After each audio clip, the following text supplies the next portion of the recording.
શાક બનાવવાના છીએ તો સૌથી પહેલાં મેં અહીંયા ગારફળી લીધી છે ને એટલી જ ક્વોન્ટિટીમાં આપણે ચોળાફળીને પણ લઈને સારી રીતે સુધારી દેવાની છે। તો અહીંયા મેં આટલી લીધી છે, આમાં લીલા મરચાં પણ છે। પછી મેં ચોળાફળી અને ગારફળીને સારી રીતે સુધારી દીધી છે। મેં નાની નાની સુધારી છે એટલે તેને પાકવામાં સરળતા રહે અને ખાવામાં પણ બહુ મીઠી લાગે। પછી અહીંયા મેં લસણની પેસ્ટ અને મીઠાને પણ તૈયાર કરી દીધું છે। જુઓ મસ્ત મજાની સુધારીને ધોઈ દીધી છે। હવે આપણે એક તપેલામાં તેલ લઈ લીધું છે। પહેલાં તો ગેસને ઓન કરી દઈશું અને પછી આપણે ગેસને ઓન કરીને 2 ચમચી જેટલું તેલ એડ કરી દીધું છે। તેલ બરાબર ગરમ થઈ જાય ત્યારે આપણે એમાં લસણની પેસ્ટને એડ કરીને ફ્રાય થવા દઈશું। તો આપણે અહીંયા તેલ લઈ લીધું છે। હવે તેલ ગરમ થઈ ગયું એના પછી આપણે લસણની પેસ્ટને એની અંદર એડ કરી દીધી છે।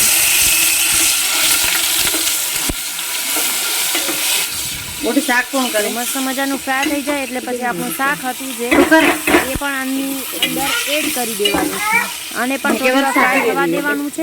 પછી આમાં આપણે બેઝિક મસાલા જે પણ નાખીએ છીએ એને એડ કરી દેવાના। જુઓ કેવું મસ્ત લુક આવે છે। પછી આપણે જીરું પાછળથી નાખશું તો પણ ચાલશે એટલે આપણે થોડું સ્વાદ માટે ઉપરથી થોડુંક જીરું નાખી દીધું છે। એને પણ સારી રીતે મિક્સ થવા દીધું છે। આ મિક્સ થઈ જાય એટલે પછી આપણે મસાલાઓ જે છે એ નાખી દેવાના। તો અહીંયા અમે 2 ચમચી જેટલા લીલા સૂકા મરચાં લીધા છે। સોરી એ રાહુલ બાવાએ મન કે રિઝલ્ટ માથે કે આ મધुबन तो मन के मार लिंक वीडियो मिले तुम स्ट्रगल के पीछे भाग रहे हो, कल स्ट्रगल तुम्हारे पीछे भाग अरे के ना तो सक्सेस तुम्हारे पीछे भागेगा। એને મિક્સ કરી દઈશું જેથી તે ખાવામાં પણ બહુ જ સ્વાદિષ્ટ લાગે। ગેસની ફ્લેમને થોડીક ધીમી રાખવાની છે। હાઈ કરી દેશો તો તમારું દાજી જશે એટલે થોડીક હળવી ફ્લેમ રાખીને સારી રીતે એને મિક્સ કરી દઈશું। જો મસ્ત મજાનું મસાલા સાથે મિક્સ થઈ ગયું છે। હવે આપણે એની અંદર પાણીને પણ એડ કરી દઈશું।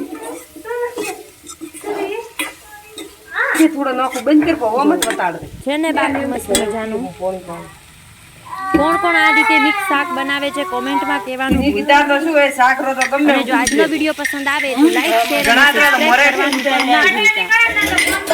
અને કમેન્ટની અંદર કહી દેજો કે તમને અમારી કેવી લાગી છે। પછી આપણે એની અંદર પાણીને પણ એડ કરી દીધું છે। પછી ફરીથી આપણે સારી રીતે એને મિક્સ કરી દઈશું અને એને 10 મિનિટ માટે પાકવા દઈશું। તો હવે આપણે ઉપર ઢાંકીને તેને 10 મિનિટ સુધી પાકવા દઈશું। પણ આપણે 3-4 મિનિટ પછી આવીને જોઈશું કે કેવું પાકે છે। તો અમે થોડી વાર પછી આવીને જોયું તો આપણું શાક મસ્ત મજાનું પાકતું હતું, હળતું પાકી ગયું હતું અને જોવો કેવું લુક આવ્યું છે। સામાન્ય મસાલાઓ દ્વારા પણ આપણે આટલું સ્વાદિષ્ટ શાક બનાવી શકીએ છીએ। તો આપણે હલાવીને પણ તમને બતાવી દઈશું। હજી આને પાકવામાં 3-4 મિનિટ લાગશે જ। જોવો છે ને બાકી મસ્ત મજાનું શાક। તો હવે આપણે તેને થોડી વાર ફરી પાકવા દઈશું। તો આપણે પછી જોયું તો આપણું શાક બનીને મસ્ત મજાનું તૈયાર થઈ ગયું હતું। અને જો તમે રોટલા સાથે પણ ખાઈ શકો છો અને રોટલી સાથે પણ આટલું જ તમને શાક સ્વાદિષ્ટ લાગવાનું છે। નેક્સ્ટ તમારે શાની રેસીપી જોઈએ છે એ પણ અમને કોમેન્ટમાં કહેજો તો અમને પણ ખ્યાલ આવે નેક્સ્ટ તમારા માટે આવી મજાની રેસીપી અમે લઈને આવશું। જોવો મસ્ત મજાનું શાક બનીને થઈ ગયું છે તૈયાર। અને હવે મળીએ આવા જ નવા વિડીયોમાં।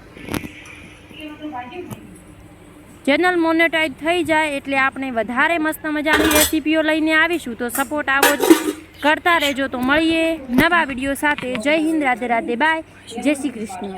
શેર કરવાનું ને સબસ્ક્રાઈબ કરવાનું ભૂલતા નહીં।